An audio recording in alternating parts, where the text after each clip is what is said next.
চাইতেছে চাঁদা আর ভাড়া চাইতেছে 8,500 করে। টাকা কি গাছে ধরে?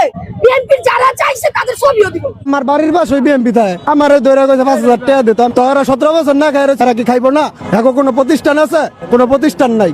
আর জামাতের অনেক প্রতিষ্ঠান আছে, স্কুল আছে, মেডিকেল আছে, অনেক প্রতিষ্ঠান আছে। আর বিএমপির একজন নেতাকর্মী দেখেন কি করে আইছে। ভবিষ্যৎ টান দেন, তাইলে বুঝা যাবেন যে বাংলাদেশ কেমনে চলতে পারবো আর চলতে পারবো কিনা।